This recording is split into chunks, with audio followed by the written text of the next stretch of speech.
So let me start with some common misconceptions about long-term care.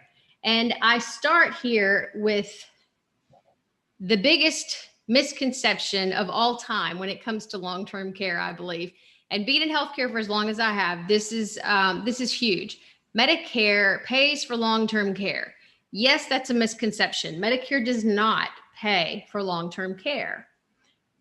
I've had people who will completely argue this point with me, even to this day, because they are under the impression and they are convinced that Medicare pays for some type of long-term care, whether it be nursing home, whether it be sitters at home, or whatever. And that is entirely untrue. Medicare is health insurance. And just like any other health insurance, it does not pay for things that are not acute healthcare related.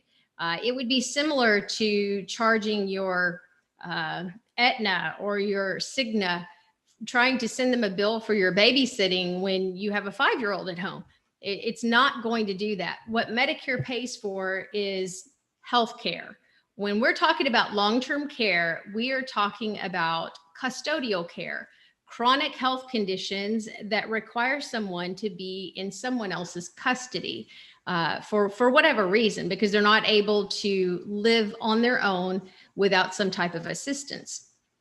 Now, Medicare does pay for what's called skilled care. And that's that term that I brought up a little while ago. And skilled care can be very confusing for many people because maybe there's been a hospital stay. Maybe there's, somebody has fallen, they've broken their hip, and they're going to leave the hospital after a 3-day stay, and they're going to go to rehab in a long-term care facility.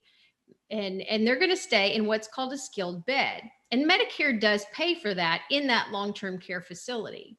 However, while that bed doesn't look any different than the long-term care beds in that nursing home, that skilled bed, it's a standalone. It's different from the other beds. There's a designated number of beds within that facility that are eligible for people to come and receive what's called skilled care. And skilled care means that there is an acute need, whether it be for rehab services, IV antibiotics, wound care. Maybe it's somebody that has a new feeding tube, but there's some need for skilled nursing care.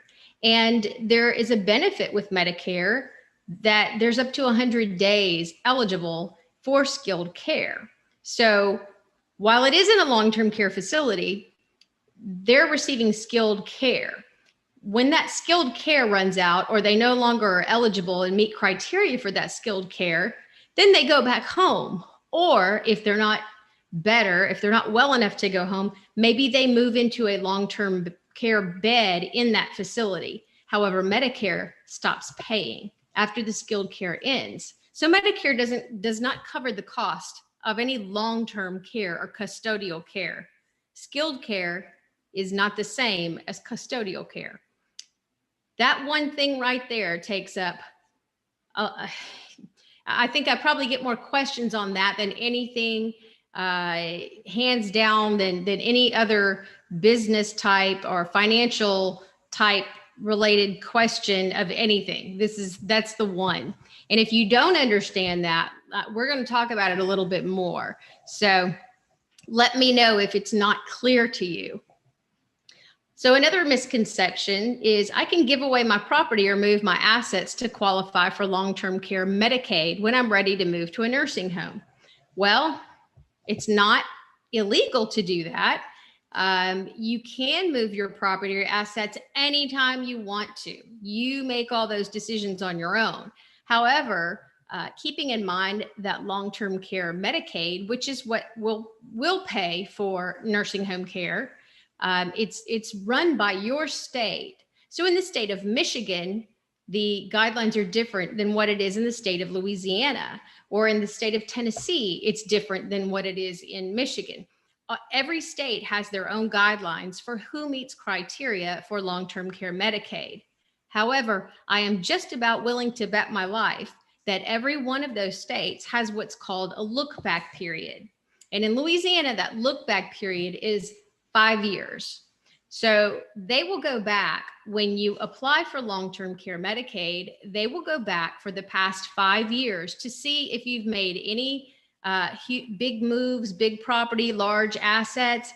If you've moved any of those things or sold them for a very small amount, that kind of thing, they will look back for that 5 years and find out where those assets went to. And if those assets went to, for instance, an adult child or whomever like that, that person's going to be held responsible for the bill. You're not going to qualify for long-term care Medicaid. Now, while it's 5 years in Louisiana, that look back period, while I'm pretty certain it's going to exist in whatever state you're in, it might be for a different amount of time. So again, you have to check with your state to see what the guidelines are, but you need to do that ahead of time because you have to figure out how you're going to avoid that look back period.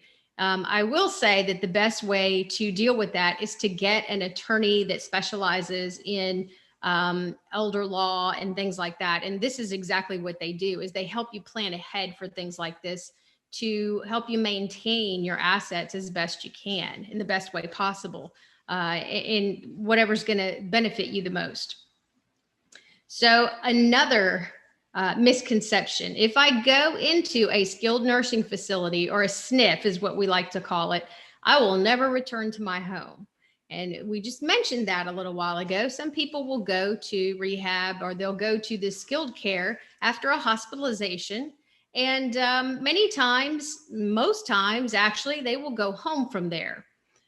There are some people, however, that are unable to go home because maybe they don't have the assistance that they're going to need at home. Maybe their recovery is not 100%. And they will possibly transfer into a long-term care bed or maybe move to a different facility from that skilled care facility and go to a different one. But it's a complete myth to say, if I go in there, I'm never coming out. When you go into skilled care, the goal is for you to go home. So keep that in mind. It's always scary to think you're going to a long-term care facility when maybe you're only going for a couple of weeks. So I want to ask, because some of you probably have an idea, what do you know about private sitters and how that's reimbursed? If it's reimbursed. Anybody have any thoughts?